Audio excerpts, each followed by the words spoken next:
Hey everybody, I'm Yvonne Williams with the Vonster vlog, and I wanted to talk to you guys about our first technically our second kayaking trip. So my third time kayaking, I don't know, our first time going out on a river where Randy and I were the ones leading it.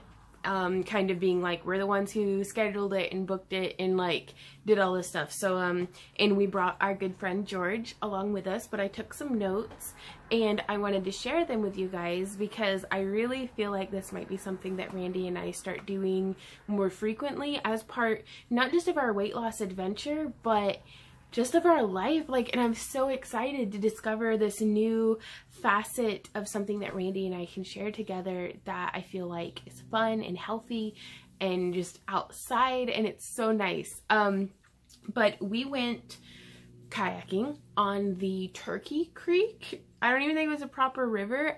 We booked through the Water's Edge camping and kayak, resort, I don't know, campground? Yeah, campground, kayaking campground. But it was $30 a day for the kayak rental, which I feel like was, I don't know if that's steep or on par. It's kind of on par with what we usually pay, but we could just be used to paying pretty steep prices. But I was okay with it because I don't have the means, I don't have my own kayak, and if I did, I still don't have, they won't fit into our van, and we don't have a rack for on top of the van. So, we're stuck with renting so far. But I'm just going to read through these notes for you guys. Normally, I've never done something scripted before, so this isn't exactly scripted. I just wanted to try to stay on point. It starts with, prepping everything the day before went a long way in getting off on the right foot the following morning. I had read reviews of the Water's Edge. There were a lot of poor reviews about the lady who works at the gatehouse. She was great. I was polite and she was polite in return. I don't know. I imagine it's pretty easy to be a person who mirrors other people. So maybe people are rude jerks to her. Maybe she's a rude jerk back, and then the rude jerks leave bad reviews. But she was nice to Randy, George, and I. So I don't know. Perfectly professional. It was pretty laid back environment, honestly, with the waiver signing, and we just rode in the dude's truck. But yeah, I'm gonna keep reading. We'll get there. Breakfast, I had a packet of maple oatmeal, 2 tablespoons of chopped walnuts, an ounce of bacon jerky, and 2 tablespoons of coffee creamer. This is important to me because I want to make sure that I'm not overindulging, but also that I am getting enough calories to be able to sustain being very active all day. Now also, it was just a 2-mile paddling trip. It was not, I was like $30 for this short trip. I was like, cause we did 6 miles on the Elk River for $30.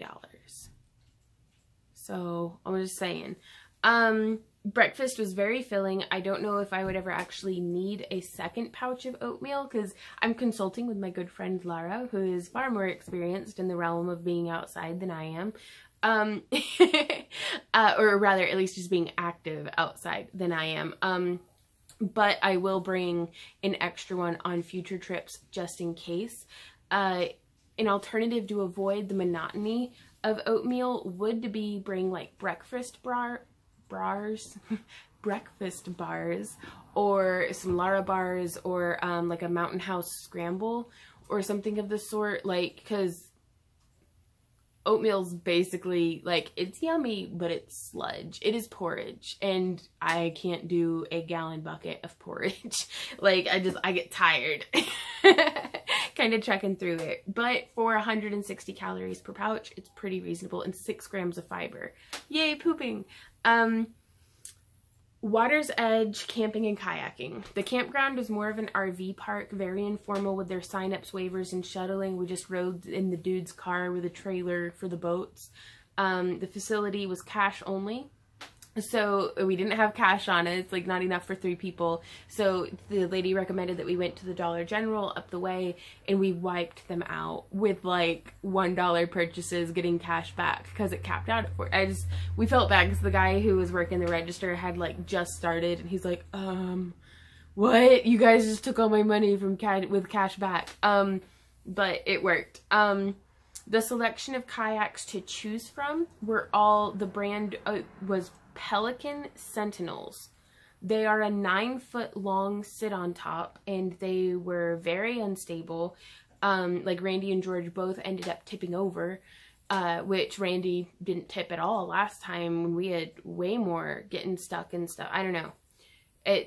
It was something that, and I'll mention later as I go through my notes, Randy had mentioned that was the first thing he noticed was how unstable it was.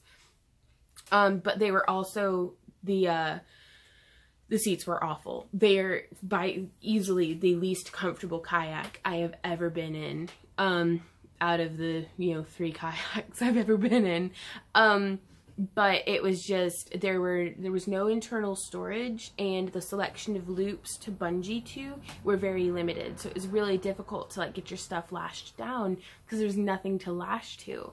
The loading ramp getting into the river was basically a steep mud bank. Like, and that's fine. Like the guy pulled off on like a back road. It's country. Like we get that. It's not everything's going to be a very nice like loading bay, but it was like kind of like, and this is George's first time kayaking too, so he's like, is this normal? And I'm like, let's just jump in the water, I guess. And my water shoes, like I have some neoprene and mesh water shoes from like the dollar store. They leave a lot to be desired when climbing up or down anything. Like, because there's no grip, there's no stability, there's no nothing. So I go slow and carefully. I look silly because I'm like literally moving in millimeters, being like, I don't want to die. It's like, whereas if I just like stepped, I would have been down already. I don't know. I don't do well on like super steep grades going downhill. So I'm like, I'll just sit and slide down the hill. So basically, yeah, the boats took on a bunch of water because we didn't really have them balanced. Like you kind of have to balance the back and the front with any weight. And we had, George had a cooler with some beers and ice in it, and that really weighed down his back. So his whole backside got swamped with water. So then we spent probably the first 45 minutes actually trying to get situated. And like I said, Randy had got in and I was talking to him and like writing down his notes as well. And he was like, first thing I noticed was I felt like I was going to tip if I looked over my shoulder. Like these kayaks were super unstable. And in comparison to Randy's first kayak experience was on a tandem kayak, which was like 12, possibly 14 feet long. I'm just making up numbers. But very wide. Like it was very wide, very stable. And so Randy was like, I'm not used to this. And it was pretty, like, I don't know, like you paddle this way in your kayak. Like, I don't know. But the second thing he noticed immediately after is my back hurts because he has a lower spine injury. And the seat, if you can even call it that, it was like 4 inches of like a metal bar with a flimsy piece of plastic on it, was digging directly into like his lumbar where it's like, oh God. And so even I was very uncomfortable in the seat. So it was fortunate that it turned out to not be a longer trip. But we took our PFDs, like our life jackets, and because whenever you're paddling, the life jackets that I prefer have where the flotation, like most of the bulk is actually around your midsection, and it leaves like your arm movement open. These ones that they give us are the ones where it supports behind your neck and then like 2 like hot dog bun style like, and so you're like the whole time, and it's really difficult to function in those. So we were bad and didn't wear our PFDs. That's probably going to be our next investment before our next kayaking trip, is going to be, we're going to buy our own personal flotation devices and make sure that they actually fit properly and that we can function in them. And I think that'll go a long way in, making us wear our kayak equivalent of a seatbelt, But yeah, Randy and George both used the PFDs behind their backs to make the backrests more comfortable. Randy traded me paddles. He is so sweet. Like, my hands are super prone to, like, if I'm using a wet paddle, like, I chafe and blister really easily. I guess I don't have any calluses there. But the paddle I had didn't have the little collars at the ends, which kind of derails the water from just running up and down the paddle shaft. So Randy traded me paddles because his had both of the collars, and he is apparently impervious to blistering on his hands because he didn't mind at all. But he's a super sweetie. Snacks for on the river were, I did a homemade trail mix for myself that was banana chips, coconut slices, raw almonds, dried mango, dried pineapple, and like buttery flavored pretzels. I don't know, they looked good. It was, the whole bag was like 800 calories, and throughout the course of the entire day I did eat the whole bag.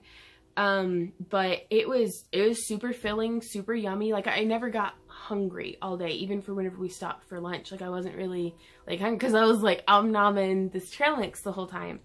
I think next time though, instead of going with the banana chips, they were very thin, like a Lay's potato chip, like very super thin cut, super frail and fragile, which meant by like 2 hours in, no, 20 minutes in probably, to me eating them, it was just, they were crumbs, banana crumbs at the bottom, and they also like stabbed my mouth a bunch. So I think next time I'm going to use plantain chips, which are delicious. They're thick, they have substance, the flavor's so much better. And Randy's trail mix was plantain chips, pineapple, like dried pineapple, and salted peanuts. The peanuts made everything taste like peanut, and Randy's like, next time just a bag of plantain chips will do me. So I was like, okay, that'll do, because he's not really like, he doesn't like trail mix. Like, he would never eat it on his own if it weren't being force-fed to him. We saw a few turtles, a lot of minnows. I saw an indigo bunting, which was the first sighting for me. I've never seen an indigo bunting before. I didn't even know what it was. I was just like, that is a really freaking blue bird, like cobalt blue. And it turns out they're actually in the same family as cardinals, and y'all, they are just as blue as cardinals are red. Like, cobalt, vibrant blue. It was beautiful. It was really a treat to see. I saw some sort of heron or something, like a waterfowl with a bendy neck, like its neck remained, I think it remained bent upon flying. I don't know, I didn't get a close enough look at it to be able to ID it. And I really feel like I could probably enjoy like a good pair of binoculars, I think, because I don't know, I've been wanting a telescope for stargazing, but then I did a bit of research and I found out that apparently a lot of binoculars are just as good, if not better, than many telescopes, and they're much more portable, and you can also use them for bird watching. I'm like, because I like bird watching. Like, I will sit in my house and watch I've got like a pair of like $15 Walgreens binoculars, and I'll sit in the house and like spy on my chickens whenever the weather's not good. I just like watching birds, which I can dig it. But after a certain point, I don't know if there were just too many people on the river or if we were just talking too loud, but we didn't really see any other wildlife. We did pass another group of folks. They were kayakers, like 2 main-sized, like 9 to 10 foot long kayaks, and then one that was like one of those like 5 foot long, there's just enough room for you to sit on it, like it almost looks like a pool toy kayak.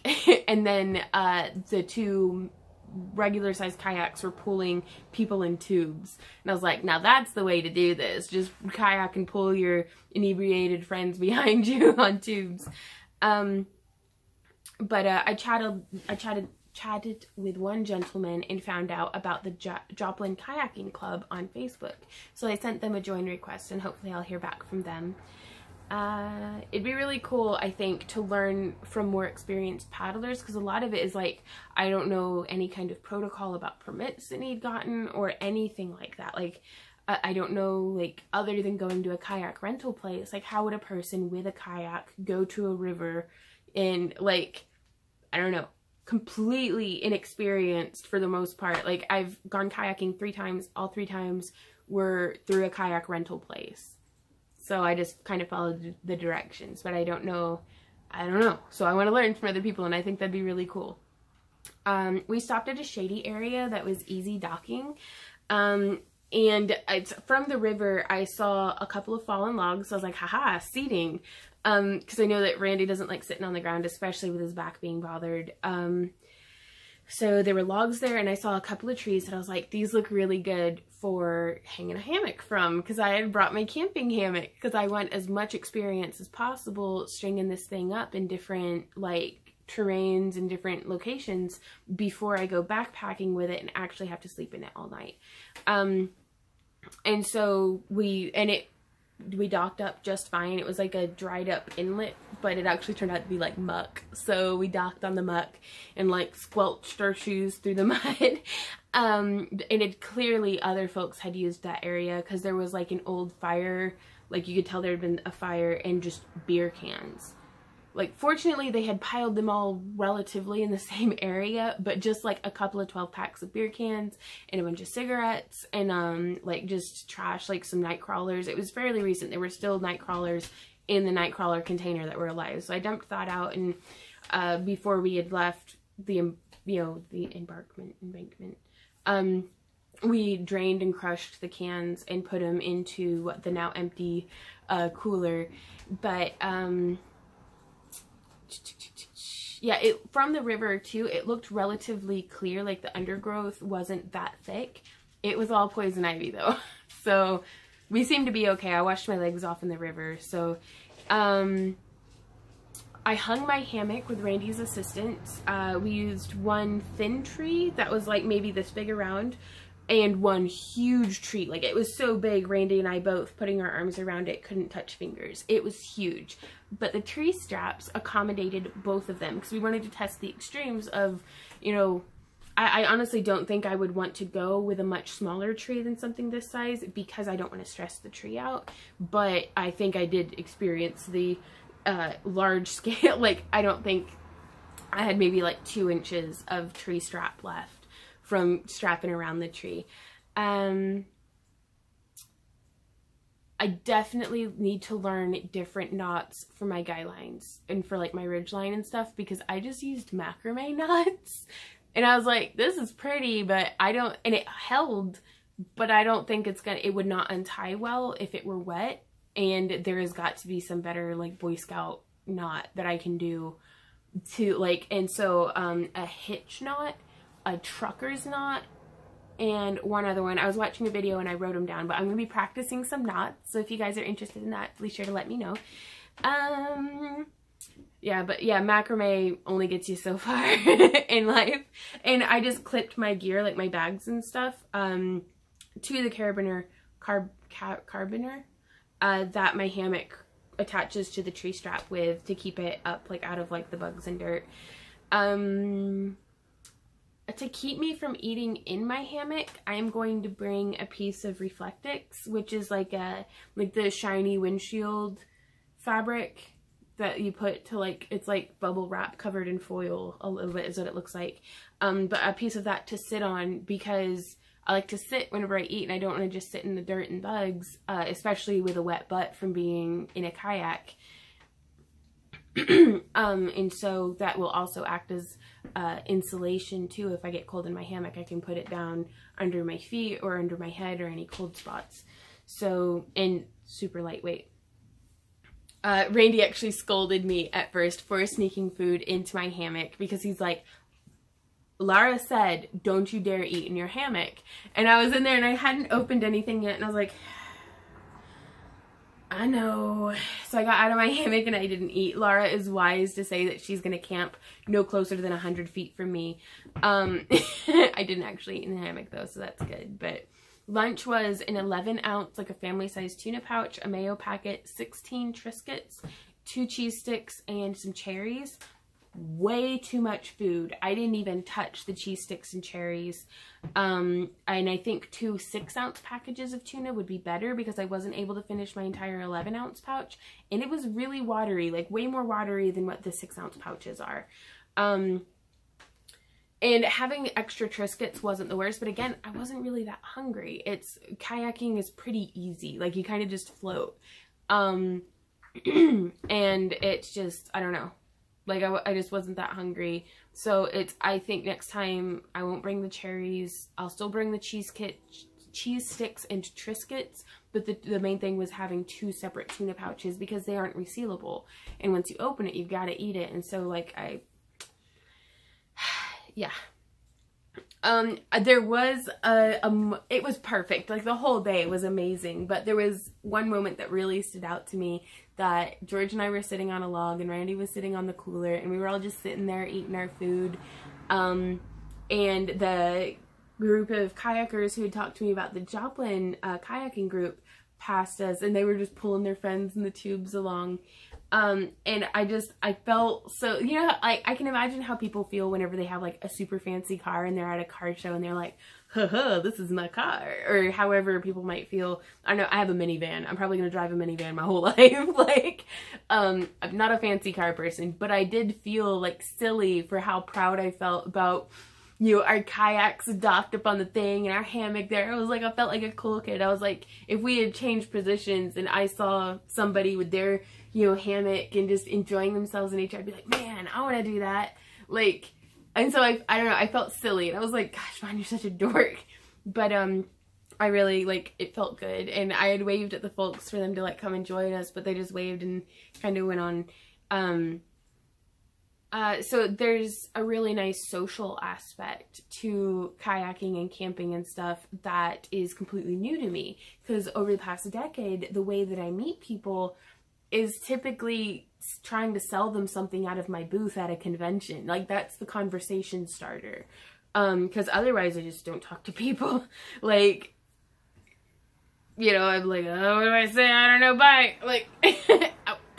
So, the social aspect is really cool. Like, I'm excited about that.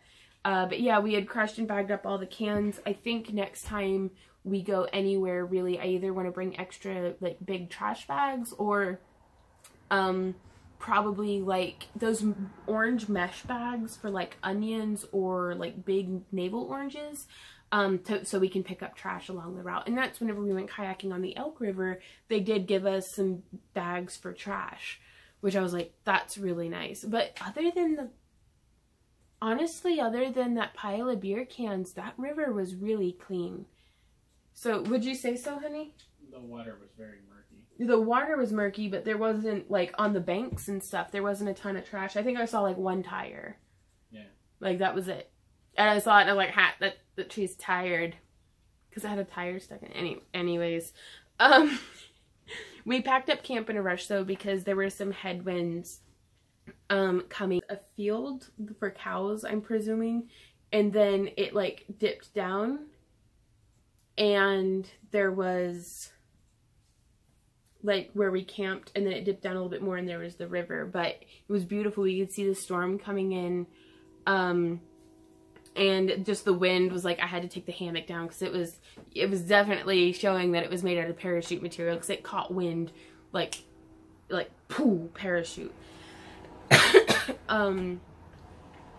And then it turned out that it was for the best that we camped where we did, because immediately, like, we got back on the water and, like, bam, we were into some little, like, ripple mini rapids, which from the shore it looks like nothing, like, but being on it, I felt like I was riding, like, a paper boat down a drainage ditch. Like, we were going, I felt super fast, and, like, it's kind of hard to control, but I felt really, like, felt strong in my arms and upper body. And I was very glad, actually, for belly dance, because having the ability to isolate my obliques and, like kind of rock side to side and be able to move my upper body and lower body independently from each other really helped me to keep from tipping over.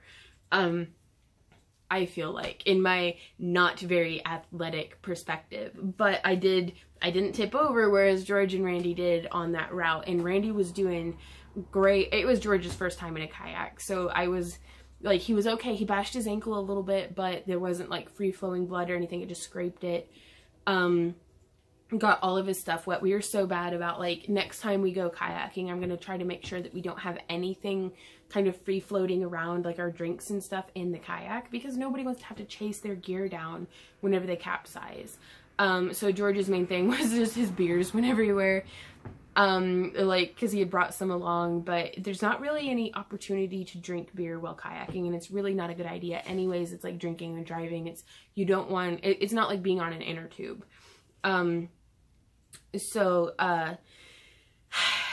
went through the rapids, and Randy was doing great until, like, he's really good at deflecting himself away from things with the paddle.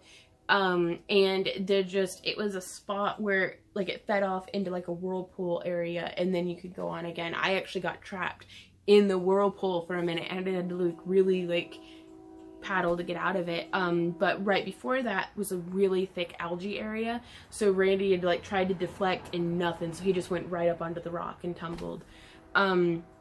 But he banged up his toes a bit, but other than that, he was okay.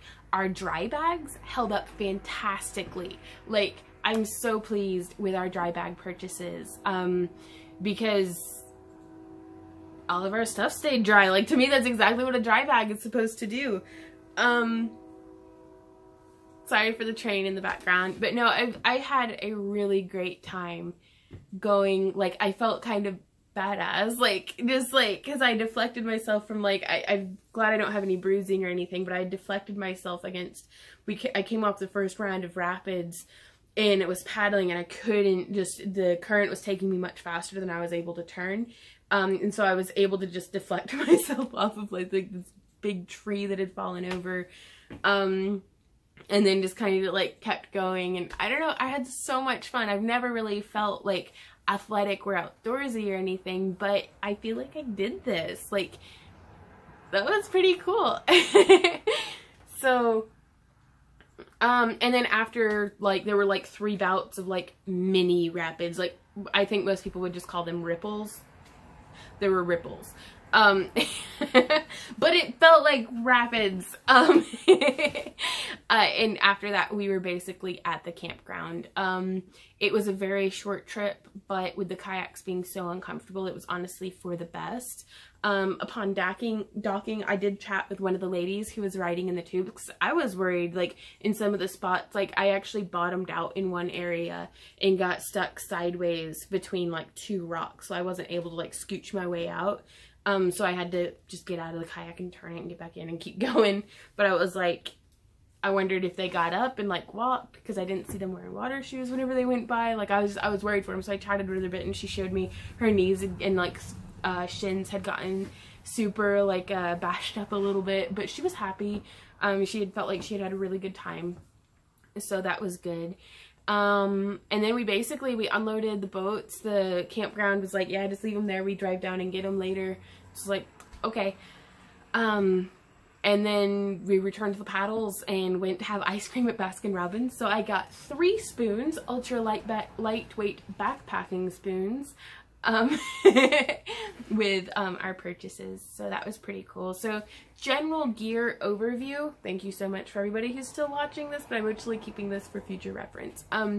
Pelican Sentinel kayaks are not great. A different seat would have made a big difference, but also there were too many drain holes. Like, in the drain holes, I really felt like they were letting more water in than they were letting water out.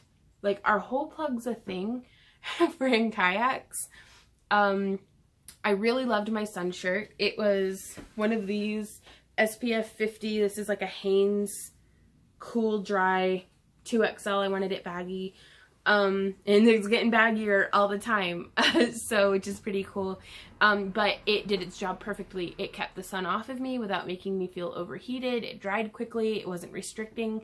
I'm interested in checking out rash guards, which are like basically a swimsuit, a long sleeved, high necked swimsuit shirt. So I'm interested in trying that out. I love my wide brimmed hat, but it's more suited for in the garden than getting wet, and it also doesn't collapse down. So if I could find a similarly wide brimmed hat, but it is quick dry material instead of paper, like this is literally, it says on the tag 100% paper, for my hat that I usually wear in the garden. So something that's quick dry material and something that can collapse down a little bit easier. Like if I could fold it up and put it in my pack instead of just having a giant hat, that would be cool. But I think more shopping is required on that to find, because I also have like a giant head. Like I have like a 24 to 25 inch head. So like a lot of hats are like for 21-inch heads. And I'm like, they sit right here on me. Like, and they won't go down any further. So I don't know. I don't know if my head will shrink as I lose weight. Like I don't think I had like a fat head. I don't know. We'll see. Again, the dry bags worked wonderfully. Our hydration packs did their job, but the packs themselves, like the backpacks, got wet and chafed, so we took them off, and then they got even wetter, and then they were waterlogged. And I mean, they held our, you know, Camelback hydration packs in place, but I'm interested in an alternative, like, which I've been looking at other people's kayaking videos here on YouTube, and some of the seats have a detachable pouch on the back of them that we could just put the water in and have the hose come up. So that would be really cool. I'm sorry if you guys can hear this like super high pitched like cricket or cicada or whatever that is, but it's been driving me crazy all day. With my water shoes, I am really not satisfied with my current foot gear situation because I normally wear Keens. So you can kind of see, but these ones, I love the hard soles and the sturdy toe, but all of these little openings, every single tiny sharp pebble in the world will get stuck in my shoe. And so these would be perfect if they had like a mesh to keep little rocks out. Whereas my neoprene mesh ones from the dollar store or Walmart or wherever I got them do great keeping the rocks out, but they've got like the flimsiest thin like rubber on the bottom that has no traction. It offers no protection over like sharp rocks in the river. And so if I could find like a hybrid between the two that is still also somehow fast drying, that would be cool. My swimsuit is perfect and awesome in every way. I love that swimsuit so much. Like, it was 100% the best thing ever. I loved it. So that's good. So that being that, and then whenever we got home, I used my camp stove for the first time, which worked perfectly, but we'll talk about that in a different video. I made my first ramen bomb, which was amazing. It's basically ramen with a meat of choice in it with mashed potatoes. Instant mashed potatoes. It was delicious, but my cook pot worked perfectly, like my fuel and stove and pot. And then I had made some reflective like cozies for excuse me, to sit my pot in, but whenever I'm storing it, but then I take the pot out and it's still like this like canister kind of made out of this stuff right here,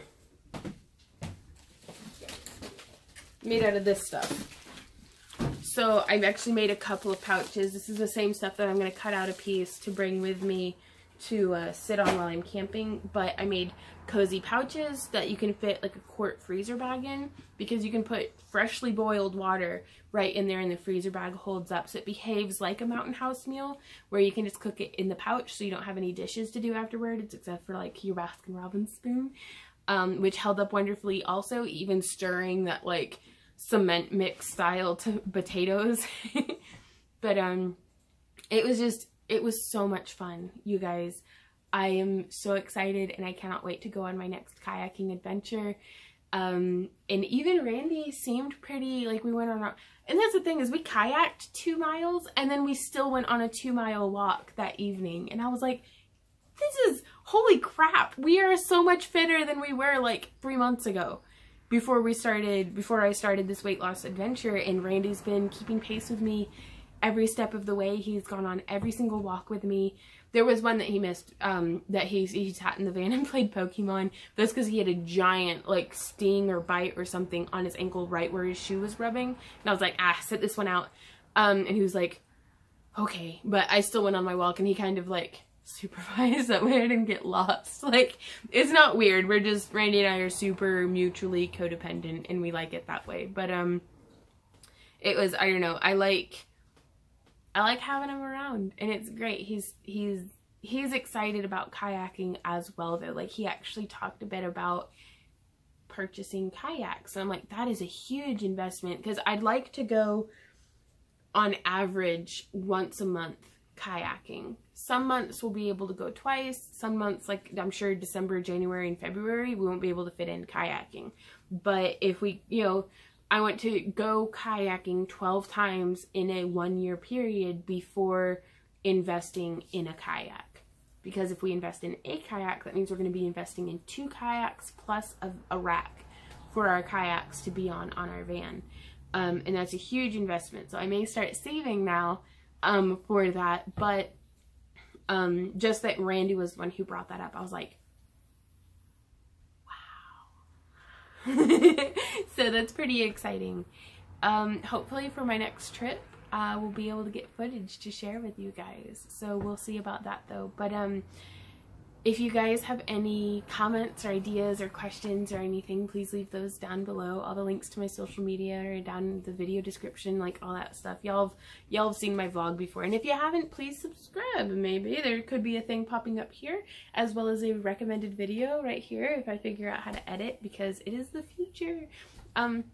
But thank you guys so much. I'm really excited, and I'm very happy to be able to share my noob, like this beginning of what hopefully will be a wonderful adventure with you guys, and hopefully hear some of your insight from your experience. If any of you are paddlers or into water sports, or both of those things sound kind of weird. Never mind. Bye guys. Bye.